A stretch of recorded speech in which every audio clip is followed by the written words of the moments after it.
Good morning, everyone. We're going to talk today about leukemias. We'll study what do you mean by leukemia, types of leukemia, and their further details. And leukemia is defined as malignant proliferation of the hematopoietic stem cells.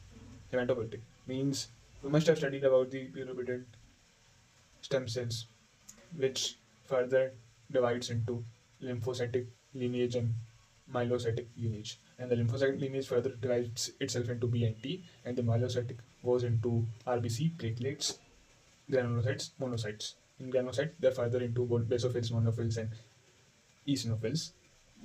So let's start with the acute myeloid leukemia. Acute means the onset is very quick, within 2 to 3 months. It is around 45 to 65 years of age. Myeloid means the myeloid lineage, as told you earlier. Now, leukemia already told. Now coming to the clinical features, as in the bone marrow, most of the cells will be replaced by the myeloid cells. So RBCs will be less, so anemia will occur. WBCs will be immature, there is risk of infection. Platelets are also decreased, there will be bleeding risk.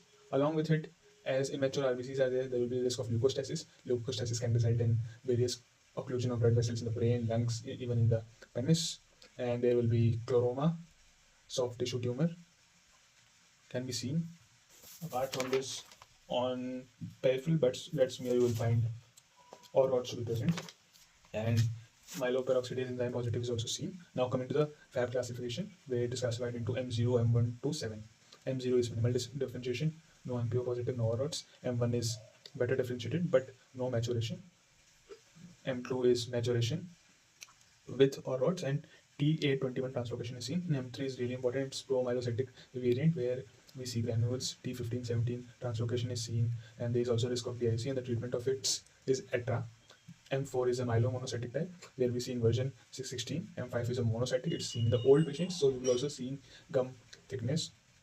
M6 is the erythroleukemia. Here RBCs are increased. M7 is a megakaryocytic type, it is associated with Down syndrome, and the risk of myelofibrosis is highest in this.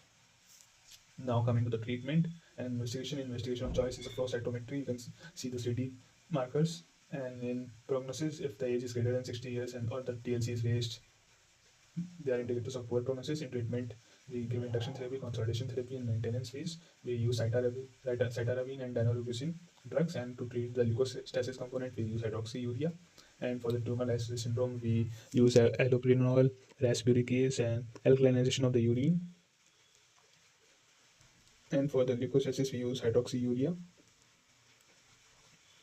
And chromosome 18, 21, 15, 17, and inversion 16 have fairly good prognosis. Monosomy 5 and 7 and inversion 3 has a poor prognosis.